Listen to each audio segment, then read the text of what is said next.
Ya ini.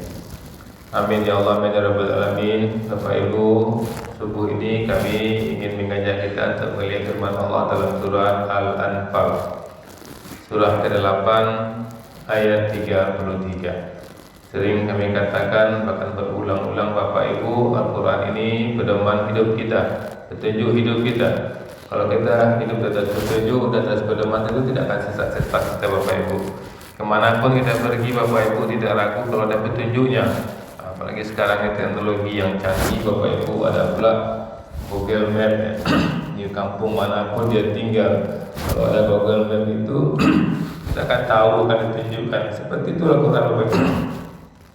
Akan nampak di situ jalan terdekat atau apa itu Pengkalawi dan Tangma atau Pengkalawi mana tahu tu kan tak pernah ke situ. Sherlock, hanya Sherlock kasih itu. Nampak dia buat dia tuntun awak. Kalau kemari, kalau ke situ, kalau ke situ. Tapi ada je orang kalau ke situ masuk bandar kira ada dia. Tapi kalau petunjuk Allah, zalikal kitabu la raiba fihi hudal lil muttaqin, jauh lebih hebat daripada Google Map, jauh lebih hebat daripada Google Map. Ada untuk apa yang kita tapi masuk jalan dia kenapa tak bisa tu masuk. Di Google Map tu boleh tu je, boleh bisa tu ada keluar. Ini Al-Quran petunjuk Bapak Ibu, informasi jelas pasti dari orang yang dari zat yang menjadikan kita, dari Allah yang menjadikan kita. Apa kata Allah di sini Bapak Ibu? Wa ma kana Allahu liyu'adzibahum. Tetapi Allah tidak akan menghukum mereka. Wa anta fihim, selama engkau Muhammad berada di antara mereka. Ini sambungan dari ayat kedua. Ayat kedua itu di mana orang kafir itu mengatakan beliau azablah kami. Nah itu kecil Allah itu tahu permintaan orang musyrikin itu. Wa ma kana Allahu liyu'adzibahum wa anta fihim. Tapi Allah tidak akan menghukum mereka selama engkau berada di antara mereka. Inilah Bapak Ibu ya, enaknya kita, beruntungnya kita kalau di kampung kita, di daerah kita banyak orang soleh, banyak orang-orang baik, banyak orang-orang yang meniru karakter Nabi Muhammad. Tidaknya baik Bapak Ibu, di sini kan dikatakan Nabi Muhammad ada di situ, Allah tidak menghukum. Jadi Nabi Muhammad itu kenapa Allah tidak menghukum? Lihatlah karakter Nabi Muhammad. Nabi Muhammad itu baik. Tidak sekedar baik, mengajak orang juga kepada kebaikan. Nabi Muhammad soleh, mengajak orang kepada yang soleh. Jadi kalau ada misalnya orang baik, orang soleh di kampung kita, tapi dia tidak mengajak kebaikan, mungkin kampung itu kena hukum juga. Nah, kapan kampung itu tidak kena hukum? Allah mengatakan di sini jelas-jelas wa ma qala Allahu li'azibahum wa anta fihim. Tidak akan diazab kata Allah karena kamu ada di situ. Maka kalau ada orang yang tinggal di tempat kita betul-betul soleh dan betul-betul mengajak kepada kebaikan sementara waktu aman, yang ini penting ini menahan azab. Allah mengatakan seperti itu. Maka Bapak Ibu, agar Allah tidak mengazab kita, tidak mengazab keluarga kita, maka jadikan diri kita ini mencontoh meneladani Rasulullah. Tidak hanya baik, mengajak orang kepada kebaikan. Itu poin pertama dalam surat Al-Anfal 33 yang kita garis bawahi dan kita camkan dalam diri kita. Allah betul mengatakan dia akan mengazab kalau Muhammad ada di situ.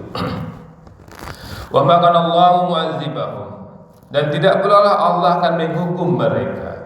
Wa hum yastaghfirun, sedang mereka ada yang minta ampun. Jadi Allah juga tidak akan menghukum satu kampung bahkan satu pribadi kalau minta ampun Bapak Ibu. Astagfirullahaladzim wa mustaghfirun. Maka kita jadi orang baik, mengajak orang kepada kebaikan, kemudian kita lazimkan minta ampun kepada Allah Subhanahu. Astagfirullahaladzim, astagfirullahaladzim, astagfirullahaladzim. Dan tidak hanya membaca, kita resapi, kita rasakan Bapak Ibu. Ketika membaca astagfirullahaladzim itu memang meresapi astagfirullahaladzim, banyak dosa, astagfirullahaladzim, terlambat yang bersalah, astagfirullahaladzim. Tak pantas hamba mengicik mertuka suamimu, astagfirullahaladzim. Tak pantas hamba mengicik ke tetangga bawah itu, astagfirullahaladzim. Mengaitu bekerja tadi. Seperti itu Bapak Ibu.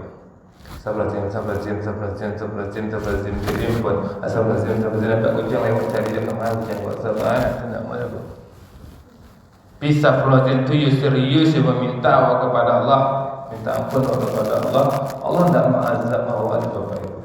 Dan banyak di ayat-ayat lain Bapak Ibu yang luar biasa fadilah-fadilah tentang astagfirullahaladzim, minta ampun di surah Yunus. Banyak sekali di Bapak Ibu. Dan luar biasa kisah yang kita dapatkan Ustaz yang menyampaikan suku Moraka beberapa bulan yang lalu itu hebat Bapak Ibu.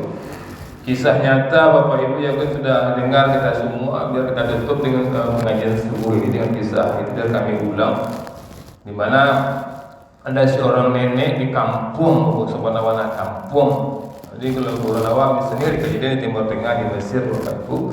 Contohkanlah misalnya di Sumatera Barat itu kok di ujung-ujung Sawalunto, ujung-ujung Tersangka misalnya Bapak Ibu, kok tadi patah lah kalau di kampung kami kan. Ada sinyal situ. Ada seorang nenek anaknya sakit, cucunya sakit kan kanker tulang kan. Kata-kata baru bela, TPT baru be sampai akhirnya kecilnya dokter yang di kampung tuh itu tidak bisa loh. Yang bisa mau ini ke dokter di Surabaya misalnya.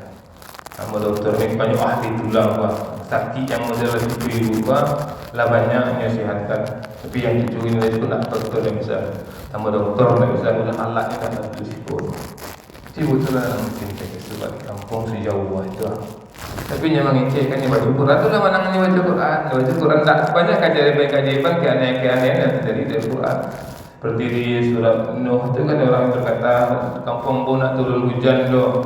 Kampung orang pun tak ada punya keturunan doh. Nak baca sih astagfirullah. Itu saja baca. Astagfirullahaladzim ya Allah. Ini astagfirullahaladzim ampuni ampun ya Allah, sihatkan ada ampun ya. Sihatkan itu ampun. Hanya astagfirullahaladzim kan. Ini minta fadilah dari astagfirullahaladzim itu untuk hajatnya. Ini bisa aja Bapak Ibu. Astagfirullahaladzim bunda karena itu ampun ya Allah. Astagfirullahaladzim itu bukalah pintu hati suami ibu ya sayang lah suami ibu kamu ya Allah. Bisa Bapak.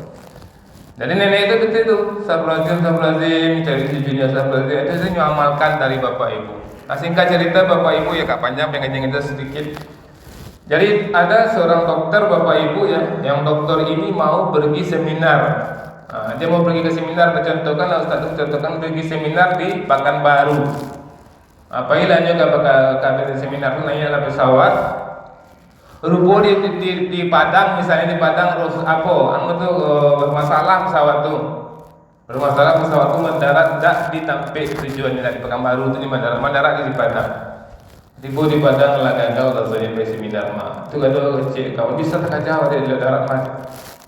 Bisa sampai jam ke situ aja. Kajal aja di darat. Rupo jalan macet Bapak putar jalan sampai ke tabik patahnya Bapak Ibu. Sampai ke tabik patah rupo sakana kancangnya hujan tak nampak jalan lain tu Enak mungkin nak tarik ke Bapak Ibu ke mah berhenti lah buat sebentar. Berhenti lah di rumah penduduk. Kalau lewat tadur, depan tadur di luar rumah penduduk. Penduduk dan elok tu di luar masuklah ke dalam. Kami berhujan masuklah ke dalam. Masuklah ke dalam nyanyinya kopi. Pas ibu tu ke dalam nampak dia doktor kau ada anak situ. Mana tu siapa tu mau sakit aja kanker tulang. Lah berubah lah kama-kama lah berubah tak bisa. Nak bisa mau pergi dokter Fulan di Surabaya baru kamu ke situ. Astagfirullahaladzim. Allah Akbar amur dokter Fulan tu bu. Saya nyata ke Bapak Ibu baca Allah mangkiri yang apa dokter tu sampai ke situ. Makanya Bapak Ibu lazimkan astagfirullahaladzim dan minta ampun kepada Allah. InsyaAllah lancar bagi kita banyak maaf. Assalamualaikum warahmatullahi wabarakatuh.